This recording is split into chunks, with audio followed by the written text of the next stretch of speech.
Monsieur Philippe Bolo. Merci Madame la Présidente. Monsieur le Ministre, mes chers collègues, l'énergie, et notamment l'électricité, est devenue un sujet d'interrogation majeur pour les entreprises, pour les collectivités territoriales et pour les associations. Ces interrogations portent sur le prix. Quelle sera la facture à payer dans les mois à venir? Ces interrogations concernent également la disponibilité des coupures. Vont-elles intervenir cet hiver? Le manque d'électricité face à une demande toujours plus gourmande est la conséquence de plusieurs éléments défavorables. Effondrement des livraisons de gaz russe, fermeture de nos réacteurs nucléaires et retard dans la production d'énergie renouvelable. Ce manque d'électricité est de nature à provoquer des difficultés de fourniture selon l'intensité des consommations et la rigueur climatique de l'hiver prochain. RTE s'est penché sur le sujet. Si le risque de blackout est exclu, celui de les coupures ne l'est pas. Tout dépendra de l'intensité des pointes de consommation. Si ces coupures sont la solution de dernier recours utilisée pour assurer la résilience du réseau électrique, la présidente de la Commission de régulation de l'énergie a récemment averti que celle-ci ne pouvait être totalement exclue, notamment à partir de janvier 2023. Le pire qui pourra se produire, ce sont des coupures ciblées, décidées et qui tournent d'une ville à l'autre, a indiqué Emmanuel Wargon. Dès lors, il apparaît indispensable d'apporter toutes les informations permettant l'anticipation et la préparation. Une communication adaptée et non anxiogène doit être envisagée pour inciter les entreprises, les collectivités et les associations à prévoir les mesures adaptées à leur activité. L'objectif est d'encourager les réflexions pour se préparer à d'éventuelles coupures qui seront prévisibles et dont la durée sera limitée dans le temps.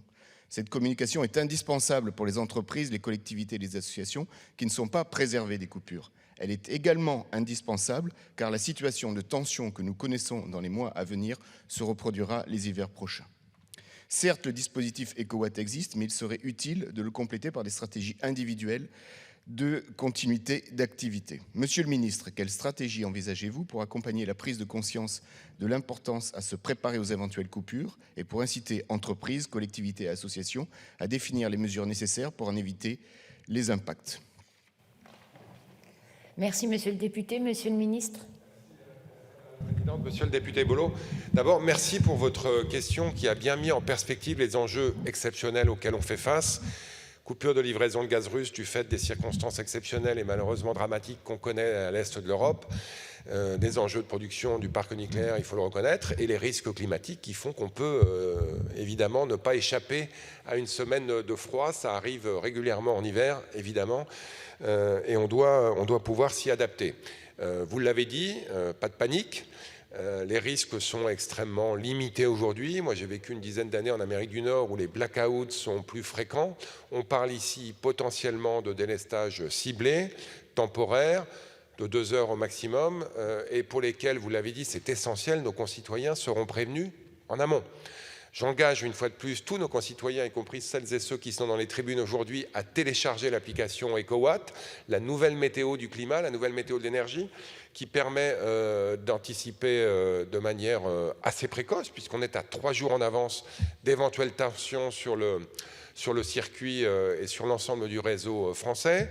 Quand vous verrez un feu orange ou un feu rouge, j'engage l'ensemble de nos concitoyens, y compris les entreprises évidemment qui s'y sont engagées à faire preuve de sobriété, à limiter leur consommation, qui fait que si on est tous responsables et si on fait tous, j'allais dire, notre part du travail, on échappera de fait à ces délestages.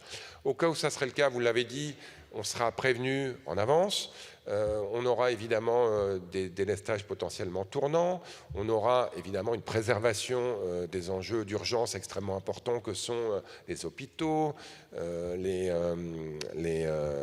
bases militaires, les enjeux de sécurité nationale, les enjeux de sécurité personnelle aussi, avec le 112 qui sera préservé. Bref, nous nous sommes organisés de manière à ce que cette démarche soit à la fois prévisible, rationnelle, et extrêmement limitée dans l'espace et dans le temps. Je suis convaincu qu'avec l'effort de tous et toutes, nous échapperons au maximum à ces délestages et que si, par malheur, ils ont lieu ici ou là, ils seront aussi extrêmement bien gérés. Merci, monsieur le député.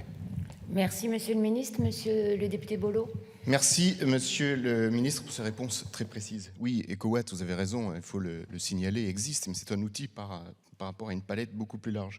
Mais s'agissant d'un risque, même si vous l'avez évoqué, dont la probabilité est très faible, tout risque doit être géré et anticipé. Donc je crois vraiment à la nécessité pour chacun de ceux qui seront concernés, avec des spécificités qui sont tout à fait différentes, qu'il s'agisse d'une entreprise, d'une collectivité territoriale ou d'une association, il est de notre devoir d'inciter chacun également, au-delà des cowatts et au-delà de l'évitabilité des coupures, de se préparer à ces éventuelles coupures, chacun pouvant, dans son domaine d'activité, prendre les mesures appropriées en amont, permettant de limiter considérablement les impacts d'une coupure qui, rappelons-le, sera localisée dans le temps, dans l'espace et que chacun peut appréhender le plus en amont possible. Merci, Monsieur le Ministre.